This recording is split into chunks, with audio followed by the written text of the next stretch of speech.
Banjo Merano po ng PanlasangPinoy.com. Ngayon ay gagawa tayo ng isang remake video ng banana bread.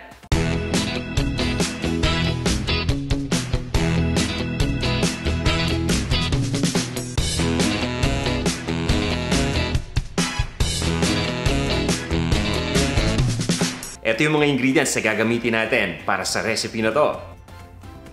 Hinog na saging. Mas maganda yung hinog na hinog.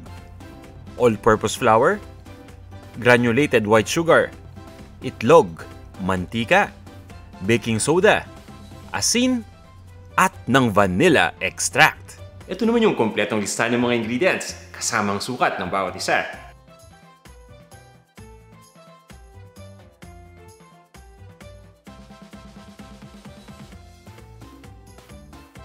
Handa na ba kayo? Tara, umpisa na natin to. Ang una natin gagawin ay lalamasin lang yung saging o imamash lang ito. Ilagay lang natin yung saging dito sa bowl. At pagkatapos ay gagamit lang tayo ng tinidor dito. Hatiin muna natin yung saging ng maliliit na peraso para mas madali at pagkatapos ay imamash na natin ito. At itutuloy lang natin itong procedure na to hanggang sa maging ganito na yung texture ng saging. Kung meron kayong potato masher, pwede ninyong gamitin yon para mas mabilis.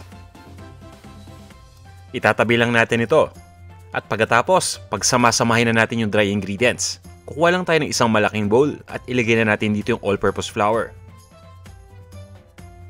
Pagkatapos ay ihalo na natin dito yung asukal. Ito yung granulated white sugar, yung karaniwang asukal na pinantitimpla natin ng kape. Ito naman yung baking soda. Tandaan niyo baking soda ang gamit natin dito, hindi baking powder. At ito yung asin. Pagkatapos ay paghahalu-haluin lang natin itong mga ingredients na to. Gagamit lang tayo ng wire whisk para mas madali nating mahalo. Pag nahalo na nating mabuti, ilagay na natin dito yung itlog. 2 pirasong itlog ang gamit natin dito.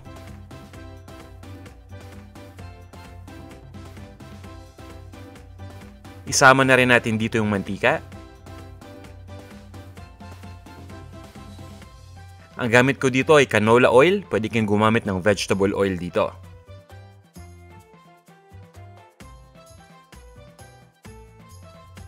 At ngayon ilalagay ko na yung vanilla extract. Nakakatulong to para magpabango at magpalasa dito sa banana bread. Pwede rin kang gumamit ng vanilla essence kung walang vanilla extract na available. At pagkatapos ay ilagay na natin dito yung saging. Ito yung saging na na-mash na natin kanina. Pagkatapos ay gagamit lang tayo ng wire whisk para ipaghalo lahat ng mga ingredients na to. Kailangan lang natin ng konting tiyaga dito para mahalo natin itong mabuti.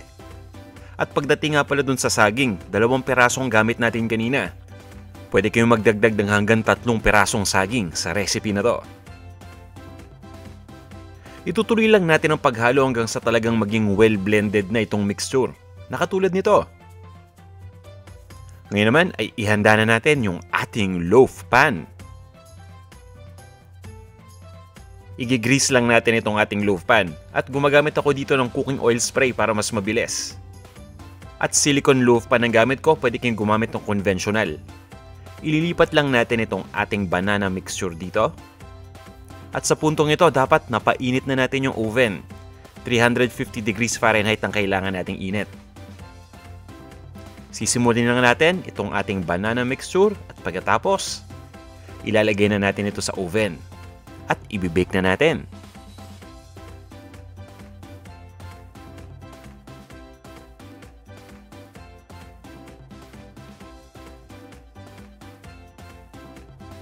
Ngayon naman ay kailangan lang nating i-bake ito ng 1 oras.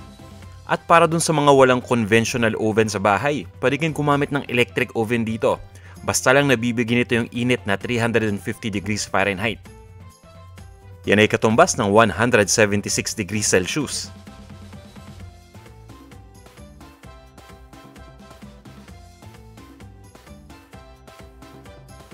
Sa puntong ito ay ready na itong ating banana bread.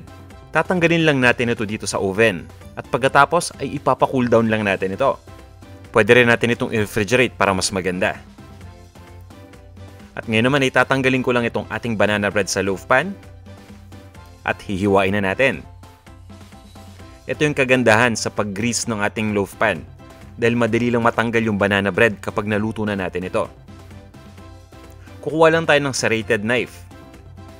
Ito yung kutsilyo na pantinapay at hiwain lang natin itong banana bread.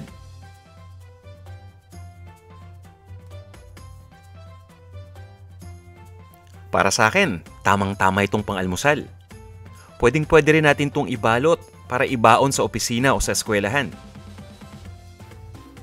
Doon naman sa mga kaibigan nating business-minded, nako, pwedeng-pwede yung pagkakitaan itong recipe na to.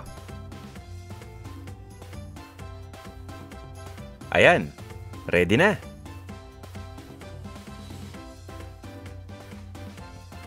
Ito na ang ating banana bread.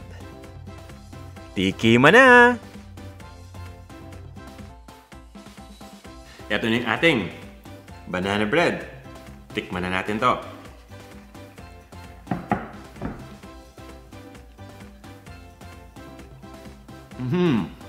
Napaka-moist. Tamang-tama to sa kape. Speaking of kape. Sarap. Yung tipong pagkakagat mo, moist na moist yung banana bread, tapos hihigop ka lang ng mainit na kape. Perfect na perfect, lalo na pang almusal. Okay na okay to. Sana subukan nyo itong ating recipe. Alam nyo, since remake video to, marami na ako nakuha magagandang feedback dun sa recipe na to. At karamihan na nakukuha natin mga feedback ay magaganda. Talaga namang nagustuhan daw nila itong banana bread. Dahil nga, napakasarap ng lasa at napaka-moist pa. Kaya sana subukan nyo itong ating recipe. Ngayon naman, mag-greetings muna tayo. Hello kay Jay Azores at kay Zo Cho. Hello rin kay Trisha Banadero, kay Luz Viminda Pasco, kay Minda Rivera, kay Torreno Maridel. Hi kay Amina Peralta at kay Migs Villanueva. Kay Sally That Girl at kay Raquel Lara, hello sa inyo.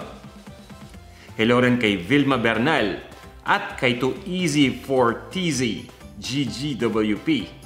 Yun na, medyo tricky yung kanyang username pero nasabi natin ng maayos hopefully. Sabi naman ni Allen Obdu, bro, inuman tayo. Akin ang beer, sayo ang pulutan. Yun lang pala Allen magdadala ako ng isang platitong mani.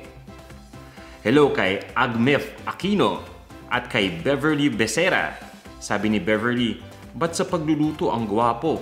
Pati sa boses, gwapo din. Ako naman to si Beverly ng bola pa. Pagluluto ko naman kahit ipopost natin itong mga recipe kahit hindi mo sabihin yan. So okay lang yan. At salamat na rin sa comment.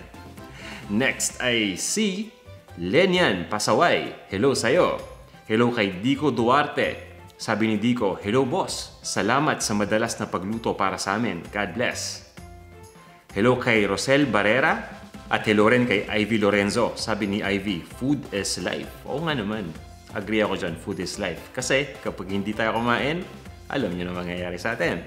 Next, hello kay Crazy Gizmo. At kay Amid Sung. Hello rin kay Joel Kalasag.